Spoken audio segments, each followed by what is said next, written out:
Ai, que delícia o sol! Ai, que gostoso! Gente, vamos continuar o nosso papo do vídeo anterior?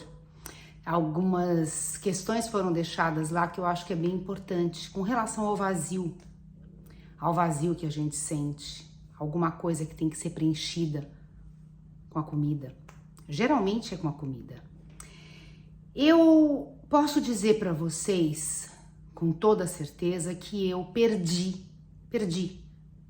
os melhores anos da minha vida por causa da comida. Eu perdi disposição, eu perdi roupas bacanas, eu perdi tantos lugares que eu queria ir que às vezes eu não ia por vergonha, por apontamentos e naquela época ainda, na minha época, não tinha essa de politicamente correto. Então o pessoal carcava mesmo. Não tinha essa de politicamente correto na minha época. Então, o que era para ser dito, era dito. Magoasse quem magoasse, fosse como fosse.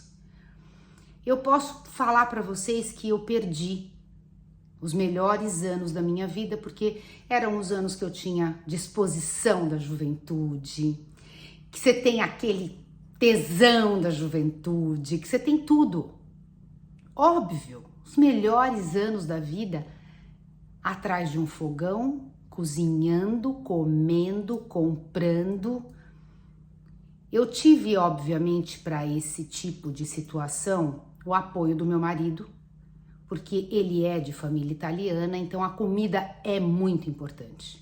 Eu acho que a coisa mais importante para os italianos é a comida. E eu cozinhava muito bem, estava sempre no fogão, massa caseira, molho, e comia melhor ainda. Mas não era normal aquela comilança toda, ela queria tampar o quê? Por que tanta fome? Que fome é essa? Eu não sou de família de retirante, não passei fome, nada disso. O que justifica essa fome, essa comilança? Hoje, olhando ali, como se fosse um filme que eu tô vendo, eu vejo uma jovem que casou muito cedo. Eu casei com 18 anos de idade. Conheci o meu marido, primeiro e único namorado, quando eu tinha 15 anos de idade. Foi um namoro sério, um namoro até 18 anos. Ele virou um filho da minha família. Ele foi acrescentado como um membro da família. Ele fazia as viagens com a gente de final de ano, de férias. Ele virou um membro da minha família. Meu pai tratava como filho, trata até hoje. Então, eu perdi muita coisa. Eu casei com 18 anos, os meus pais tiveram que autorizar. Com 19 anos, com 20 anos eu tive a minha filha. 19 para 20 anos eu tive a minha filha. Eu fui mãe com 19 anos de idade. Gente, foi muita coisa. Assim, eu pulei muitas etapas. É claro que eu tinha que extravasar tudo isso em alguma coisa. Inconscientemente, hoje eu vejo que foi na comida. Aquele tempo que eu perdi de balada, de sair, de dar risada, de ficar de porre, de pilequinho, eu não tive isso. Eu tive muito pouco isso. Na fase de escola, eu sempre fui muito bagunceira, eu sempre fui muito zoadora.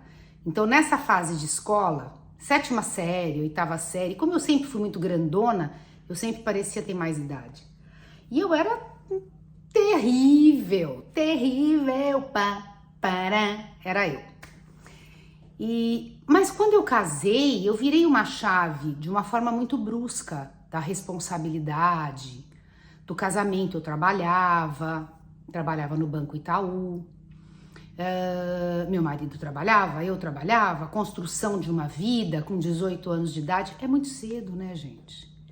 É muito cedo, depois a responsabilidade de uma filha que foi criada Gente, os meus filhos foram criados nos mínimos detalhes. Nos mínimos detalhes. Eu sou virginiana, então vocês já imaginam como é que era a criação. Aquilo que o pediatra me dizia era feito à risca. Horários, alimentos, introduções alimentares, passo a passo. Era feito à risca. Então, se eu me olho agora lá, eu percebo que eu me anulei. Totalmente. Eu me anulei para os filhos, eu me anulei para o marido que gostava de comer, queria comer, aquela coisa da casa, da comida. E quais eram os meus gostos reais? Eu nem sei. Eu fui tragada pela vontade e necessidade alheia. E as minhas coisas passaram. Só que elas passam carregando um peso muito grande desse abandono, dessa passagem. Isso fica dentro de nós. Embora a gente nem pense nisso, mas isso fica. Aí, se você tem uma compulsão, se você tem uma tendência a comer, a beber, a sexo, enfim, todas as tendências mais latentes, você se joga naquilo, mas você não sabe nem por que você está jogando, mas você está jogando por alguma coisa que ficou perdida lá atrás. Um vazio perdido que a comida não preenche. Você pode comer toda a comida do mundo, assim como eu fazia. O vazio continuava lá. O vazio de mim, o vazio do que eu gostava, o vazio de ter momentos para fazer uma skincare, uma máscara, cuidar do cabelo, escutar uma música, dançar, coisas que eu fazia quando eu tinha 14, 13. Eu competia natação, eu viajava para competir. Era responsabilidade? Era, mas também era zoeira, era gostoso, era bagunça, era viagem de ônibus de adolescente. Vocês imaginam como era gostoso? De repente tudo isso, pá! Não porque eu fui obrigada, porque eu quis. Eu quis, meu marido quis, nós quisemos ficar juntos, nós quisemos casar. Sabe aquela coisa assim, aquele encontro muito forte. Foi muito bom, mas ele deixou alguma coisa solta lá atrás, que eu preenchia com a comida.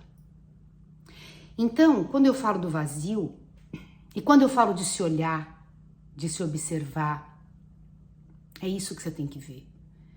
Por que eu como? Eu como porque eu tô com fome? Eu como o sapo que eu engoli, que eu devia ter falado e não falei? Eu como o desamor? Eu como a sobrecarga? Eu como a mentira? Eu como a solidão? Eu como... É tudo isso que você precisa olhar para você e trabalhar em você. Como que eu reverti isso em mim? Eu reverti primeiro que a obesidade me parou. Começaram a aparecer doenças, né? E primeiro triglicérides altíssimo, colesterol altíssimo, resistência à insulina, coisas que para uma pessoa de 30 anos era demais. Era demais. E aquilo começou a me assustar, mas pero não mútil, sabe? Eu ia levando, até que veio o lúpus.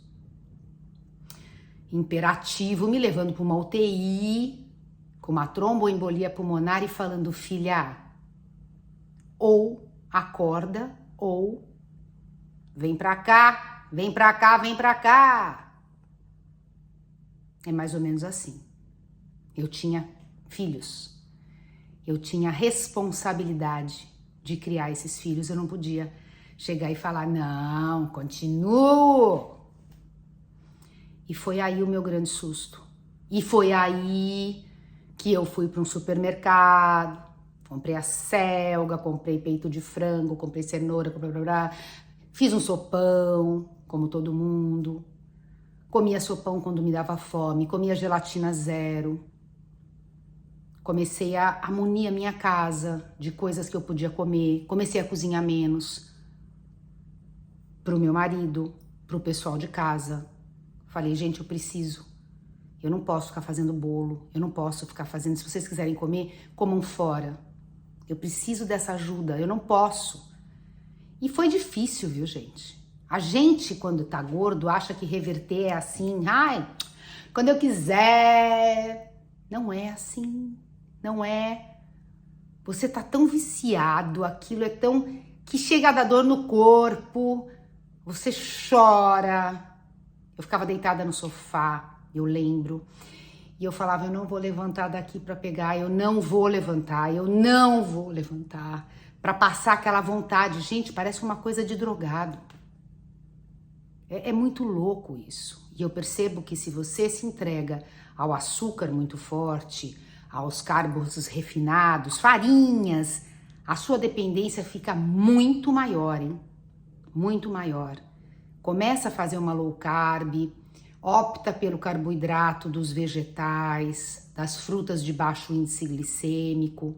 Você pode comer um carboidrato, claro, deve, mas com parcimônia, com cuidado. Você pode comer um feijão, você pode comer uma ervilha, sabe? Escolher um pouco assim melhor, não ficar comendo arroz branco, porque a dependência fica muito grande com esses alimentos. E eu percebi que eu precisava dar as minhas pequenas ações, eu precisava de rituais, eu precisava de momentos. Então eu levava os meus filhos no Sesc, um exemplo, e tem aquela buffet de coxinha, pão de queijo, bananã. Eu pedia um chá preto, enquanto eles faziam as atividades, sentava, era aquele meu momento de tomar um chá preto, aquilo, eu fazia um ritual gostoso, me sentia fortalecida, eu pensava assim comigo, poxa, eu tô aqui tomando um chá, tem pão de queijo ali, tem bomba de chocolate, tem tanta coisa gostosa e eu tô firme aqui no chá. Eu tô no meu propósito. Poxa, que legal. PT, parabéns. É isso aí, PT, um dia de cada vez. Gente, a gente precisa desse acolhimento da gente com a gente. E você precisa desses momentos de rituais, sabe? Coisas gostosas que você começa a fazer e começa a observar, porque não é possível que só a comida te traz prazer. Não é possível. Tem prazer numa música, tem prazer num filme, tem prazer num aroma, tem prazer numa criança brincando, tem prazer em tantas outras coisas. Na realidade, a gente está condicionado e viciado à comida. É outro patamar. Então a gente precisa daquele detox. A gente precisa reprogramar e perceber que o vazio que eu sinto por frustração, por estar gorda, pesada, assada, com joelho ferrado, quadril, eu não vou resolver comendo. Eu não vou resolver comendo. Meu casamento tá ruim? Eu não vou resolver comendo. Meu trabalho é uma porcaria? Eu não vou resolver comendo. É isso que a gente tem que pensar. Esse vazio não pode ser preenchido com comida. Pensa nisso? Um beijo. Fiquem com Deus.